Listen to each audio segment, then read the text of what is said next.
Hi all. നമ്മുടെ first ക്വസ്റ്റ്യനിലേക്ക് കടക്കുകയാണ്.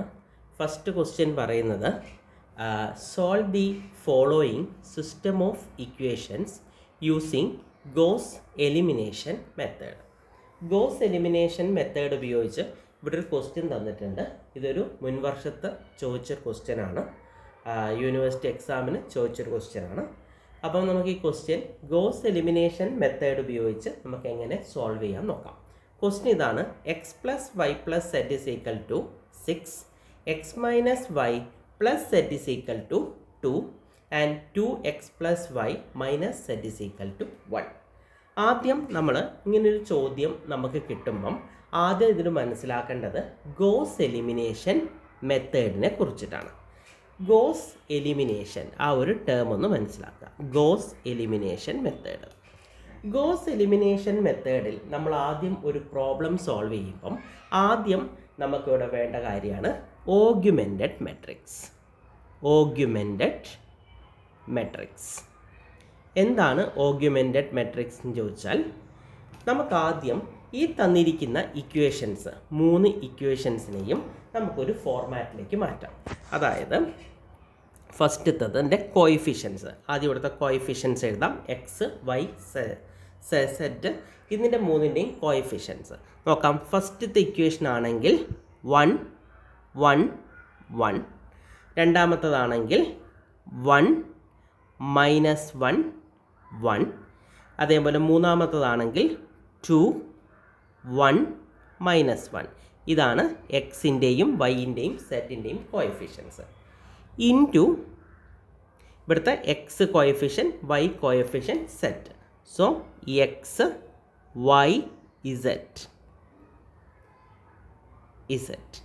ഈസ് ഈക്വൽ ടു എന്തെഴുതാം? 6 1 6 2 1 എന്ന് നമുക്ക് എഴുതി വയ്ക്കാം. കിട്ടിയല്ലോ. അപ്പോൾ ഇതിപ്പം നമുക്ക് ഒരു ഫോർമാറ്റിലേക്ക് മാറ്റി. ഇതിപ്പോൾ ഏത് ഫോമിലാണ് ഉള്ളത്? A X is equal to B എന്ന് പറയുന്ന ഫോമിലാണ് ഉള്ളത്. A X is equal to B എന്ന് പറയുന്ന ഫോം. ഇനി ഓഗ്യുമെൻറ്റഡ് മെട്രിക്സ് എന്ന് പറഞ്ഞാൽ എന്താണ്? ഓഗ്യുമെൻറ്റഡ് മെട്രിക്സ് എന്ന് പറയുന്നത് എ എന്ന് പറയുന്ന ഈ ഒരു മെട്രിക്സും ബി എന്ന് പറയുന്ന ഈ ഒരു മെട്രിക്സും കൂടി കമ്പൈൻ ചെയ്യുന്നതാണ് augmented matrix. So augmented matrix A B നമുക്ക് എങ്ങനെ എഴുതാം? എ എന്ന് പറയുന്ന മെട്രിക്സ് 1 1 1 1 മൈനസ് 1 1, അതേപോലെ 2 1 മൈനസ് 1. ഇത് എ ആയി. ഇതേപോലെ ബിയും കൂടെ എഴുതുക. 6 2 1. ഇതാണ് നമുക്കിവിടെ കിട്ടിയ ഓഗ്യുമെൻറ്റഡ് മെട്രിക്സ്. അപ്പോൾ ഗോസ് എലിമിനേഷൻ മെത്തേഡ് വഴി ഒരു സിസ്റ്റം ഓഫ് ഇക്വേഷൻസിനെ നമ്മൾ സോൾവ് ചെയ്യുമ്പം ആദ്യം ചെയ്യേണ്ട കാര്യം ഓഗ്യുമെൻറ്റഡ് മെട്രിക്സിൻ്റെ ഫോർമേഷനാണ്.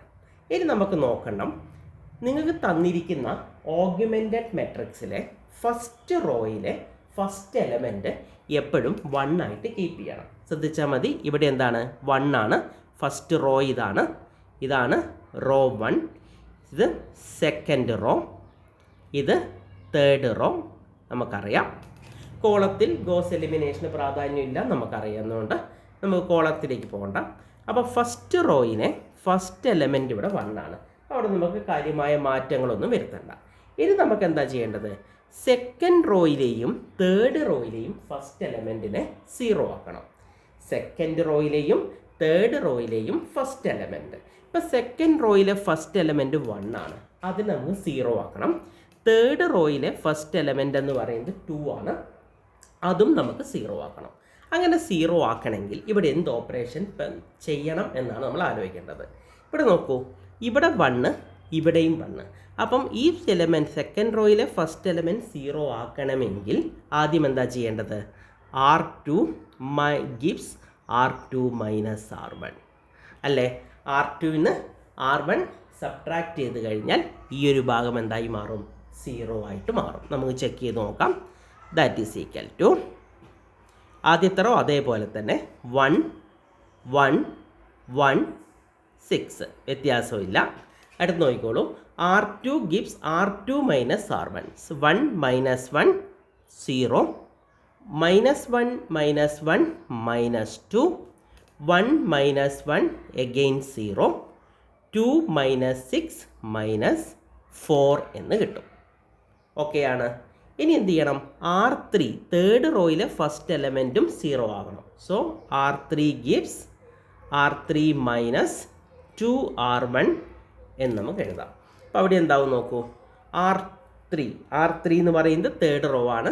2 minus 2 into R1 first. So നമ്മുടെ ആൻസർ എന്ത് കിട്ടി? 0 എന്ന് കിട്ടി. അടുത്തത് 1 minus 2 into R1. 1 minus 2 into R1 ഇവിടെ എത്രയാണ് വരുന്നത്? 1 ആണ്. അടുത്തത് -1 മൈനസ് ഒന്നുകൂടി പറയാം. R3 gives R3 minus 2R1 ആണ്. R3 എന്ന് പറയുന്നത് ഫസ്റ്റ് എലമെൻറ്റ് 2 ആണ്. 2 മൈനസ് 2 ഇൻറ്റു R1 ചെയ്തു. സോ ആൻസർ 0 കിട്ടി. 1 മൈനസ് 2 ഇൻറ്റു R1. സോ -1 എന്ന് കിട്ടി. അടുത്തത് -1 മൈനസ് 2 -3 എന്ന് കിട്ടി. ആൻഡ് 1 മൈനസ് 12 അല്ലേ? എത്ര വരും? -13 എന്ന് വരും. 1 മൈനസ് 13 അല്ല, -11 സോറി, -11 എന്ന് നമുക്ക് ആൻസറിലേക്ക് എത്തും. ശരിയല്ലേ? ഓക്കെ ആണെന്ന് വിചാരിക്കുന്നു. 2 minus 2 into R1 first element 1 ആണ്. സോ 0. 1 മൈനസ് 2 -1 കിട്ടി. -1 -2 -3 കിട്ടി. 1 മൈനസ് 2 ഇൻറ്റു 6 12 ആണ്. 1 മൈനസ് 12 -11 എന്ന് കിട്ടി. അപ്പോൾ ഇത്രയും ഭാഗങ്ങൾ കിട്ടിക്കഴിഞ്ഞു. ഇനി നമുക്ക് എന്താ ചെയ്യാനുള്ളത്? ഇവിടെ നിങ്ങൾക്ക് ശ്രദ്ധിച്ചാൽ മനസ്സിലാവും. ഈ പറയുന്ന R2 എന്ന് പറയുന്നതിൽ എല്ലാം 2ൻ്റെ ഫാക്ടേഴ്സാണ്. നമുക്കിവിടെ എല്ലാം മൈനസിലാണ് കിടക്കുന്നത്. അപ്പോൾ ഞാൻ എന്താ ചെയ്യുന്നത് വെച്ചാൽ അടുത്ത സ്റ്റെപ്പിൽ ഈ R2 എന്ന് പറയുന്ന റോയെ -2 കൊണ്ട് ഡിവൈഡ് ചെയ്യുകയാണ്. So R2 gives R2 by -2. അപ്പോൾ ഈ റോ എന്താവും? കംപ്ലീറ്റ് ആയിട്ട് പോസിറ്റീവായിട്ട് മാറും. That is equal to 1 1 1 6 0 -2 by -2 1 0 2. അതേപോലെ 0 -1 -3 -11 എന്ന് കിട്ടി. ഓക്കെ ആണോ? ഇത്രയും കാര്യങ്ങൾ നമുക്കിവിടെ കിട്ടിക്കഴിഞ്ഞു. ഇനി നമുക്ക് എന്താ ചെയ്യാനുള്ളത്?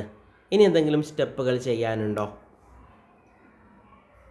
ഇനി ഒന്നുകൂടി സിംപ്ലിഫൈഡ് ആക്കാൻ ഏതെങ്കിലും മെത്തേഡ് ഉപയോഗിച്ച് ചെയ്യാൻ പറ്റുമോ? ഇനി നമുക്ക് നോക്കേണ്ട കാര്യങ്ങൾ, ഇനി ഏതെങ്കിലും സ്റ്റെപ്പ് വെച്ചിട്ട് നമുക്കിതിനെ സിംപ്ലിഫൈ ചെയ്യാൻ സാധിക്കുമോ? അതാണ് നമ്മളിനി നോക്കേണ്ടത്. ഇനി വേണമെങ്കിൽ നമുക്ക് R3യിലും ഒരു മാറ്റം വരുത്താം. R3യിൽ എന്താ ഞാൻ ചെയ്യാൻ പോകുന്നത് വെച്ചാൽ ഇവിടെ -1ഉം 1ഉം. അപ്പം വേണമെങ്കിൽ എങ്ങനെ എഴുതാം? R3 gives R3 plus R2 എന്ന് നമുക്ക് എഴുതാം. R3 gives R3 plus R2 എങ്ങനെ എഴുതാം? ശ്രദ്ധിച്ചോളൂ. ആദ്യത്തെ റോയിൽ ഒരു വ്യത്യാസവും 1 1 1 6, കാര്യമായൊരു ചേഞ്ചും ഇല്ല. രണ്ടാമത്തെ റോയും നമ്മൾ മാക്സിമം സിംപ്ലിഫൈഡ് ആക്കി 0 1 0 2 എന്നാക്കി. അടുത്ത റോ ശ്രദ്ധിച്ചോളൂ. R3 gives R3 plus R2, അതായത് ഇത് രണ്ടും കൂടി നമ്മൾ ആഡ് ചെയ്യാൻ പോവുക. 0 plus 0 0, 1 plus -1 again 0, 0 plus -3 -3, -11 plus 2 -9 എന്ന് നമ്മളോട് എഴുതി വെച്ചു. ശരിയല്ലേ? ഇനി വേണമെങ്കിൽ ഒരു കാര്യം കൂടെ നമുക്ക് ചെയ്യാം. ഇത് 3യിലെല്ലാം കോമൺ ആയി കിടക്കുന്നതാണ് അല്ലേ? ഈ എലമെൻറ്റുകളെല്ലാം കോമൺ ആയിട്ട് നിൽക്കുന്നതാണ്. അത് വേണമെങ്കിൽ നമുക്കിതിനെ -3 കൊണ്ട് ഡിവൈഡ് ചെയ്താൽ കുറച്ചുകൂടി ഒരു പോസിറ്റീവായ രീതി കിട്ടും. അത് ചെയ്തില്ലെങ്കിലും വലിയ പ്രശ്നങ്ങളൊന്നുമില്ല. ഇനി നമുക്ക് കാര്യമായ ഓപ്പറേഷൻസ് ഒന്നും ഇവിടെ ചെയ്യാനില്ല. ഇനി നമുക്ക് തന്നിരിക്കുന്ന ഇക്വേഷൻസ് നമുക്ക് നോക്കാം. ആദ്യത്തെ ഇക്വേഷൻ നോക്കിയേ, x plus y plus z is equal to 6. X plus y plus z is equal to 6. അടുത്ത നോക്കിയേ, ഇവിടെ എക്സ് ഇല്ല, വൈ ഇസ് ഈക്വൽ ടു 2 എന്നാണ് നമുക്ക് കിട്ടുക. X plus y plus z is equal to 6. എക്സിൻ്റെ പൊസിഷൻ 0 ആണ്. So y is equal to 2 എന്ന് കിട്ടി. അതേ ഇവരോട് നോക്കൂ, -3 സെഡ് ഇസ് ഈക്വൽ ടു -9. അപ്പം സെഡിൻ്റെ വാല്യൂ എന്താ വരിക? 3 എന്ന് കിട്ടി അല്ലേ? അപ്പം വൈയും കിട്ടി, സെഡും കിട്ടി. ആ രണ്ട് വാല്യൂസ് നമുക്ക് ഇവിടെ സബ്സ്റ്റിറ്റ്യൂട്ട് ചെയ്യാമല്ലോ. X plus y plus z is equal to 6 substitute ചെയ്യാം. അപ്പം നമുക്ക് എന്താ വരിക? 5 എക്സ് ഇസ് ഈക്വൽ ടു 1 അല്ലേ? 3 + 2 5. 6 5 സബ്ട്രാക്ട് ചെയ്യുമ്പോൾ എക്സ് 1 എന്ന് കിട്ടും. അപ്പം നമ്മുടെ answer x is equal to 1, y is equal to 2, z is equal to 3 ആണോ? ഇതാണ് നമുക്കിവിടെ കിട്ടിയിരിക്കുന്ന ഫൈനൽ ആൻസർ എന്ന് പറയുന്നത്. ഇതാണ് നമുക്കിവിടെ കിട്ടിയിരിക്കുന്ന answer. X is equal to 1, y is equal to 2, z is equal to 3 is our answer. അപ്പോൾ ഇതാണ് നമുക്ക് ഗോസ് എലിമിനേഷൻ മെത്തേഡ് വഴി ചെയ്യേണ്ടത്. അപ്പോൾ ആദ്യം ഗോസ് എലിമിനേഷൻ മെത്തേഡിൽ ഒരു പ്രോബ്ലം തന്നു കഴിഞ്ഞാൽ ആദ്യം നമ്മൾ ചെയ്യേണ്ടത് AX = B എന്ന് പറയുന്ന ഫോമാറ്റിലേക്ക് അതിനെ മാറ്റി കൊണ്ടുവരാം. അതിനുശേഷം ഓഗ്യുമെൻറ്റഡ് മെട്രിക്സ് ചെയ്യാം. ഓഗ്യുമെൻറ്റഡ് മെട്രിക്സ് എഴുതിയതിന് ശേഷം ആദ്യം നോക്കുക, ഫസ്റ്റ് റോയിലെ ഫസ്റ്റ് എലമെൻറ്റ് 1 ആക്കുക, സെക്കൻഡ് റോയിലെയും തേർഡ് റോയിലെയും ഫസ്റ്റ് എലമെൻറ്റുകൾ 0 ആക്കിയിട്ട് മാക്സിമം സിംപ്ലിഫൈ ചെയ്യുക. സിംപ്ലിഫൈ ചെയ്യുമ്പോൾ ഏറ്റവും സ്യൂട്ടബിളായ ഫോമിലേക്ക് വേണം കൊണ്ടുവരാൻ. അവിടെ റോസ് മാത്രമേ നമ്മൾ ഉപയോഗിക്കുന്നുള്ളൂ. കോളംസിൻ്റെ ഒരു ഓപ്പറേഷൻ എവിടെ ഇല്ല? ഗോസ് എലിമിനേഷനിൽ ഇല്ല എന്നുകൂടെ മനസ്സിലാക്കി വയ്ക്കുക. അതിനുശേഷം നമ്മൾ എന്ത് ചെയ്തു? സോൾവ് ചെയ്ത് കൊണ്ടുവന്നു. So we will get the final answer x equal to 1, y is equal to 2 and z is equal to 3 is our answer. ഇതൊരു PYQ ആണ്. മുമ്പ് ചോദിച്ച ചോദ്യമാണ്. അതുകൊണ്ട് ഇത്തവണ പരീക്ഷകൾക്ക് വരാൻ സാധ്യതയുണ്ട്. അതുകൊണ്ട് ഇത് കൃത്യമായിട്ട് പഠിച്ച് ഉറപ്പിക്കുക. അപ്പം പ്രോബ്ലം എല്ലാവർക്കും ക്ലിയറായി തന്നെ വിചാരിക്കുന്നു. അപ്പം ഇത്തരം ചെറിയ ചെറിയ ഷോർട്ട് ലെക്ചേഴ്സ് ആയിരിക്കും നമുക്ക് ഈ ചാനലിലൂടെ ഉണ്ടാവുക. എല്ലാവരും മാക്സിമം സപ്പോർട്ട് ചെയ്യുക. നിങ്ങൾക്കിത് ഇഷ്ടപ്പെട്ടിട്ടുണ്ടെങ്കിൽ നിങ്ങളുടെ ഫ്രണ്ട്സിലോട്ട് ഷെയർ ചെയ്യുക. ചാനൽ സബ്സ്ക്രൈബ് ചെയ്യുക. Okay, thank you. വീണ്ടും മറ്റൊരു ലെക്ചേഴ്സുമായിട്ട് നമുക്ക് വീണ്ടും കാണാം. Thank you all and by.